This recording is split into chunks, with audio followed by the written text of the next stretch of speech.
Alrighty, so I'm going to demonstrate some extraction techniques here today with a couple of different methods or modalities. So first thing you see here is that we have gloves. Whenever you are doing any type of extraction on a client, you are always going to want to wear gloves. That is because you are actually opening the skin, going into that tissue, and there is a very high likelihood of blood or coming in contact with blood or bodily fluid. So because of that, we want to use universal precautions and always make sure that we're wearing gloves. Please make sure anytime you're doing any type of extraction, any type of exfoliation, you're always in gloves, even if you're using the skin scrubber, the 4x4s, the extractor tools, or any other like quick tools that you can use for extraction. So gloves are always going to be your first and foremost importance. I'm not going to put them on for the first round because I want you to be able to see what my fingers are doing. And then after that, when we go into the actual strawberries, I will put on the gloves and extract some of the strawberries so that you can see the processes. So first we're going to start with the original method, the old school method, what in the industry is considered the safest method for the skin. See, I did the air quotes here, and that's using plain old 4x4s. You can use them dry, you can dampen them with a toner solution or decrustation solution depending on your client, but this is called the finger method, and you're going to open these up.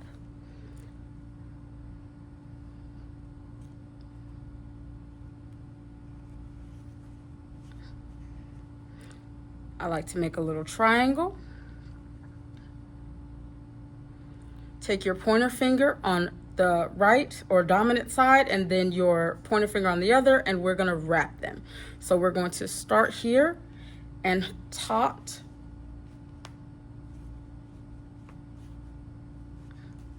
wrap, and then I take that little tip and pull it down.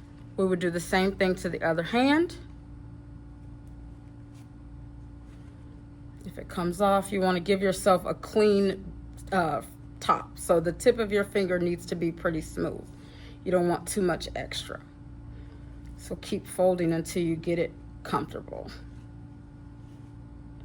That's going to be a better fold.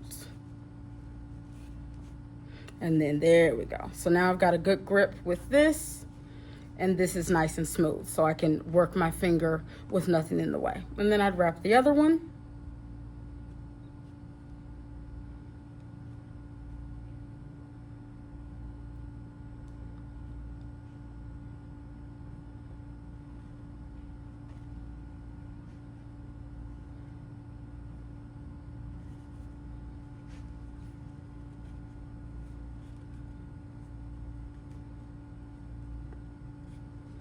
And I'm ready to work. So this is considered the safest way to extract simply because you are using the pads of your fingertips. So you are using more spread out force, meaning you are spreading the skin and rolling around the follicle that's impacted. So I'm going to use these little dots as an example, right? So let's say this is the impacted follicle. Okay, so with that impacted follicle, when it comes to the finger method, you are taking your fingers, spreading the skin down and out, and then rolling your fingers up around the impaction, allowing the impaction to come into the pads of your fingertip out of the follicle. So you are spreading the pressure or the force out over this entire area, making it less likely to damage or scar the tissue. That's why this is considered the safest method. There's always an inherent risk of scarring or leaving behind bacteria when you're doing extractions, so I'd be very thorough with either the finger method or the extractor, the skin scrubber, or using the lint-free applicators, because you don't want to leave anything behind and you don't want to put your fingers or your nails into the skin. You want to use the balls of the finger pad, spread that tissue, press, and roll. So I'm literally going spread, roll up, pushing that fluid and that bacteria into the tissue. So spread, push down, roll up. That's how you would use the finger method.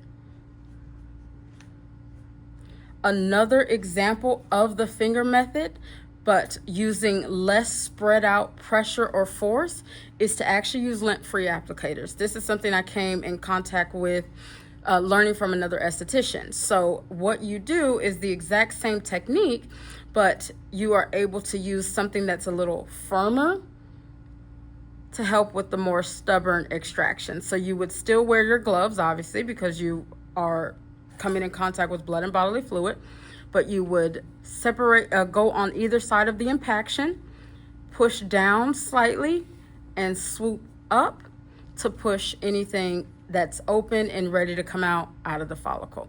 This is really good if you are doing smaller impactions and impactions that are 100% ready to come out. You are not going to have as much control, so this is not going to be beneficial if it is stubborn or if it is really deep, because you can only push it in so far before it kind of flips up. So these are really good for surface and quick extractions. So second method. The next and my favorite is the extractor.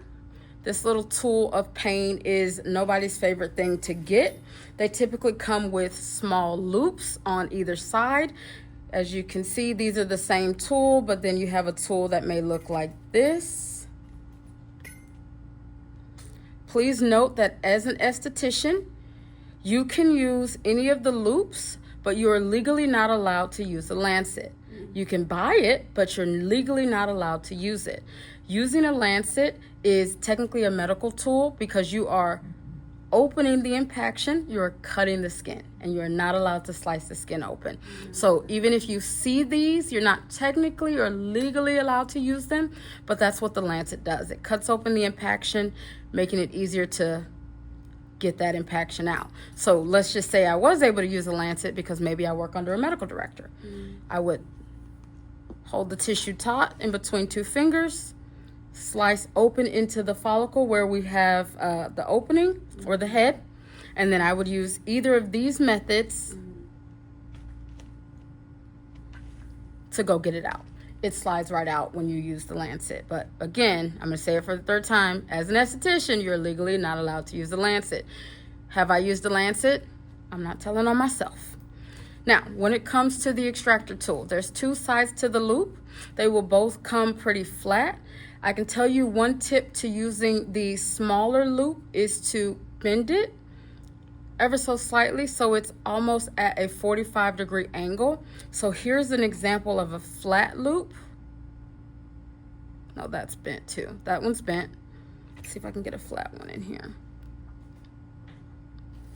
Here's an example of the loop when it comes in flat. And then this is a loop that has been bent. So I like the bent loop because the more of an angle that I have, and it'll show the angle better this way, the easier it is to get that impaction. And I'm almost holding it like a pencil or a pen. So I'm gonna hold the skin taut in between two fingers, and I'm gonna make two, potentially 3 attempts at each impaction, depending on the client's skin type and skin condition. If their skin is already overworked or prone to scarring, prone to post-inflammatory hyperpigmentation, 1 to 2 attempts is all I'm going to do. If it doesn't come out, I'm going to implement galvanic, high frequency, and some type of mask that's going to dry out the impaction, but I'm not going to keep going at it 4 and 5 different ways. I'm also not going to do the same direction at each attempt. So I'm going to hold the skin taut in between 2 fingers. I'm going to place the center of the impaction in between my loop. I've got a 45-degree angle, so it's almost like I'm holding it like a pen. You can see the angle better that way. And then I'm going to scoop and swipe. I'm not pushing down, I'm not stabbing. I'm scooping gently and swiping. It does make a difference on how it feels to the client. So I'm going to show you on my hand here. Scoop and swipe. From an angle, scoop and swipe. I'm not pushing down, just scooping it up and swiping that impaction out. I might try vertical and then horizontal. If the client's skin can't take it beyond there without the risk of post-inflammatory hyperpigmentation and scarring, I won't attempt it again. If they can, I might attempt it an additional way with like the skin scrubber, which I'll show you next.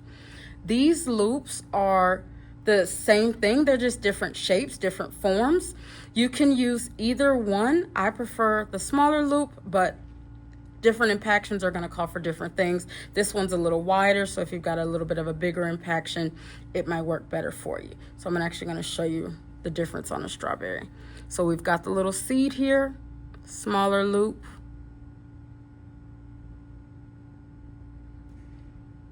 and pull it out, and then I would just use my overflow, versus the larger loop covers more surface area,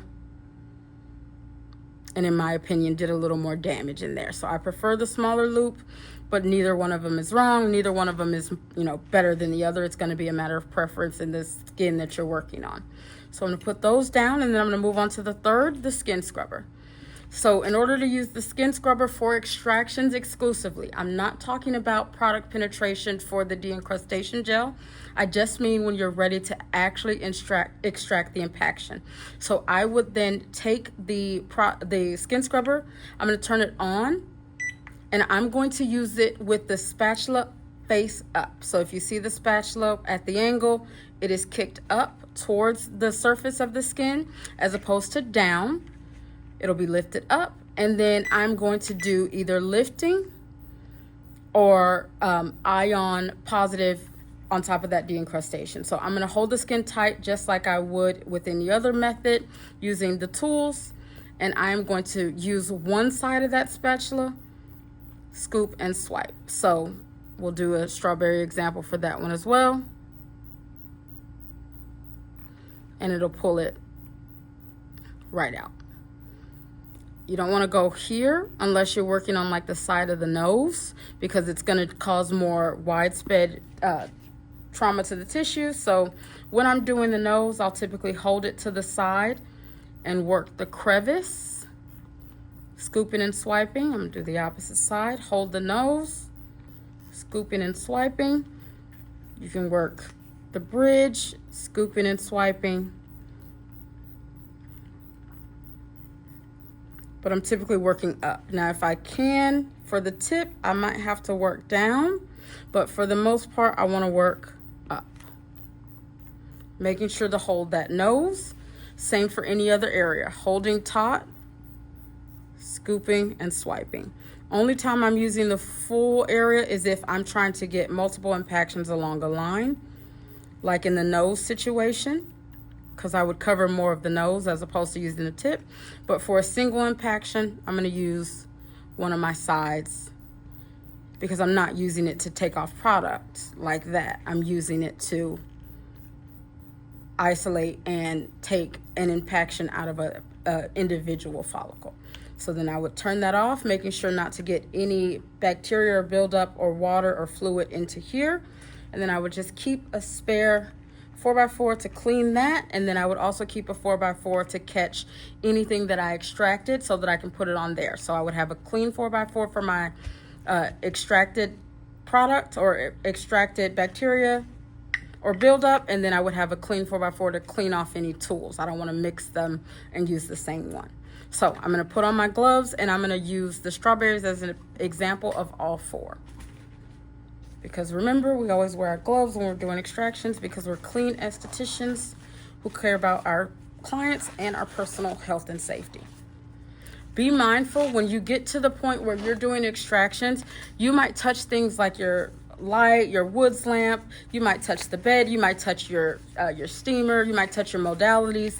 Please make sure at the end of each facial that you are EPAing with your EPA registered disinfectant, your tools and materials. Because if I touch my lamp to make an adjustment like I'm doing now, and I've got extraction solution or fluid from the body on there, there's blood, there's lymph, there's all of these things, and I touch that light, I touch the steamer, I touch my device, if I don't clean it, then I'm able to spread that bacteria to the next client, and I don't want to do that. So I'm going to take this strawberry here, and then we're going to start with the finger method. I'm going to do a quick wrap.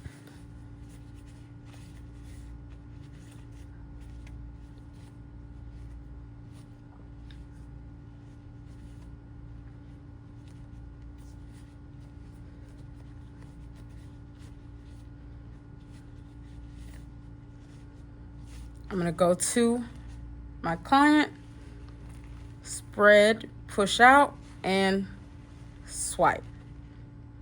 Okay? Spread, push, and let's let that camera focus. There we go. I think it's focused. There we go. If that was an impaction, a white head or a black head, that's what that would look like. You see how the finger method covers more surface area because we're putting pressure on all of that, and that's what we got, as opposed to using something like this that's more individual or more localized. You're not going to get that. You're not touching on all of the other areas that may not have an impaction. So that's that one. Let's do the same thing with the lint-free applicators. I'd hold that skin, go to where I want to go, swoop, and lift up. Swoop and lift up. So these are too deep into the strawberry. So if this was a follicle, it's too deep into the follicle and the tissue is not spread enough for this to get it. So this wouldn't work well. If I attempted it and it didn't work and all of their impactions were like that, I wouldn't use these anymore. I'd move on to another method. So let's go to our extractor. I'm going to hold that skin taut in between two fingers, place it down, swoop, and lift up. And we've got that impaction. Hold taut in between two fingers, swoop down, lift up.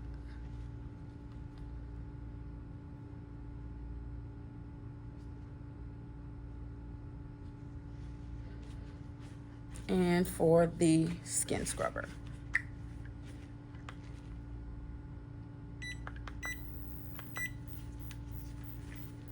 Hold taut.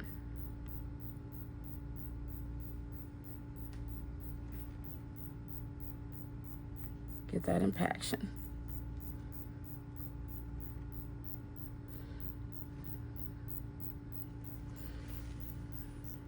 Skin taut between two fingers.